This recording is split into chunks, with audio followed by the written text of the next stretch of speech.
4 انعام یافتہ لوگوں کی فہرست میں داخل ہو جاؤ گے۔ تو ہمیں اپنا جو ہدف بنانا چاہیے وہ انہی کو بنانا چاہیے۔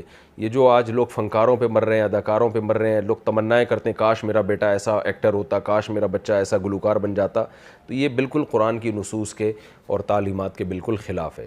ہمیشہ تمنا یہ کرنی چاہیے، نبی کا مقام تو اب حاصل ہو نہیں سکتا، وہ تو ناممکن ہے۔ باقی 3 درجات ایسے ہیں جو حاصل ہو سکتے ہیں، صدیقین کا درجہ بھی حاصل کیا جا سکتا ہے، شہداء کا درجہ بھی حاصل کیا جا سکتا ہے، اور صالحین کا درجہ بھی حاصل کیا جا سکتا ہے۔ تو انہی لوگوں میں شامل ہونے کی کوشش کرنی چاہیے۔ ایک اور علمی نکتے کی بات ہمیں یہ پتہ چلی کہ اللہ اس کے رسول کی اطاعت پر یہ انعام رکھا ہے کہ قیامت کے دن ان کی صحبت ملے گی۔ اس سے پتہ چلتا ہے ان کی صحبت ایک بہت بڑی نعمت ہے۔ تو جب آخرت میں نعمت ہے تو دنیا میں بھی نعمت ہے۔ اب انبیاء کی صحبت تو مل نہیں سکتی، نبی تو دنیا سے چلے گئے، لیکن اس دور میں صدیقین بھی موجود ہیں، شہداء بھی ہیں اور صالحین بھی۔ شہداء کا مطلب وہ لوگ جو اللہ کی راہ میں لڑ رہے ہیں اور شہید ہو سکتے ہیں، ان کا یہ جذبہ ہے۔ تو یہ لوگ بہرحال اس دور میں موجود ہیں۔ تو آخرت میں تو اللہ کا فضل ہوگا، ان کی صحبت ملے گی۔ دنیا میں ہمیں یہ موقع اللہ نے دیا ہے کہ ہم ان نیک لوگوں کی صحبت میں جا کے رہیں۔ تو یہ کیونکہ آخرت میں جب صحبت کی فضیلت ہے تو دنیا میں بھی یہ فضیلت ہے، تو اس لیے علماء کی زیارت کرنا، اہل اللہ اور ولی اللہ کی زیارت کرنا، اور ان لوگوں کی زیارت کرنا جو دین کی خاطر اللہ کی راہ میں لڑ رہے ہیں، اپنا تن من دھن انہوں نے قربان کر دیا ہے، ان لوگوں کی زیارت کرنا بہت بڑا ثواب بھی ہے اور بہت بڑی خیر و برکت کا ذریعہ بھی ہے۔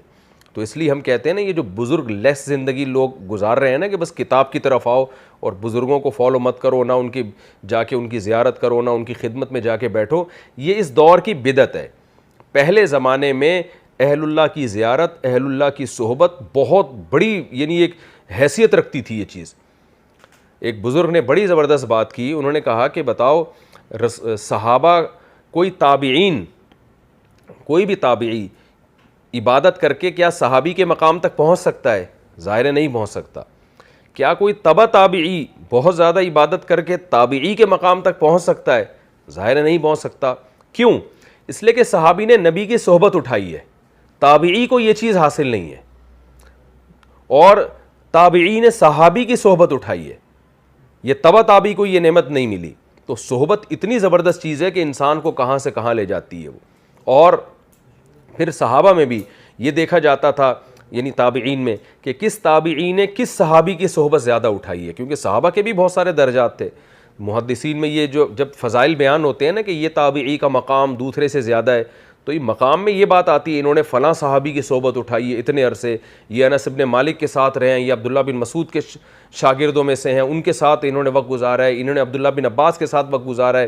تو یہ بڑی ویلیو رکھتی ہے یہ چیز، انہوں نے عبداللہ بن عمر کے ساتھ وقت گزارا ہے۔ آج آپ لوگوں میں دیکھیں، بس وہ کہتے ہیں ہم کتاب سے علم حاصل کرتے ہیں، ہمیں کسی بزرگ کی صحبت کی، کسی اللہ والے کی خدمت میں بیٹھنے کی بالکل ضرورت نہیں ہے۔ تو یہ بدعتی لوگ ہیں۔ اسلاف کے ہاں یہ رواج نہیں تھا، اسلاف کے ہاں علماء کی صحبت، اہل اللہ کی صحبت، کہ کس کے ساتھ کتنا وقت گزارا ہے اس نے، اس کی بہت بڑی ویلیو تھی۔ اس لیے اس کی ہمیں کوشش کرنی چاہیے کہ ملک میں یا ملک سے باہر اگر بزرگان دین رہتے ہیں، اہل اللہ رہتے ہیں، ہمیں اگر کبھی سفر کا موقع ملتا ہے تو ہم کچھ نہ کچھ ان کی خدمت میں جا کے تھوڑی دیر بیٹھا کریں اور ان کی زیارت کیا کریں۔ اس سے بڑی خیر و برکات حاصل ہوتی ہیں، اور قیامت کے دن تو اللہ بتا رہے ہیں کہ یہ بہت بڑی نعمت کے طور پر اللہ یہ نعمت عطا فرمائے گا کہ انعام یافتہ لوگوں کی تمہیں صحبت اور زیارت ملے گی۔ تو یہ بہت بڑی فضیلت ہے، دنیا میں بھی اس فضیلت کو حاصل کرنے کی کوشش کرنی چاہیے۔ یہ بہت اہم نکتے کی بات تھی، یہ بھی ہمیں اس سے پتہ چلی، اور اس صحبت کو اللہ نے اپنا بہت بڑا فضل قرار دیا ہے۔ اللہ تعالی ہمیں عمل کی توفیق عطا فرمائے۔ اگلے ایپیسوڈ میں انشاءاللہ میں سورہ نساء کا رکوع نمبر 10 اور 5ویں پارے کا رکوع نمبر 7 آپ کے سامنے پیش کروں گا۔ وما علینا الا البلاغ۔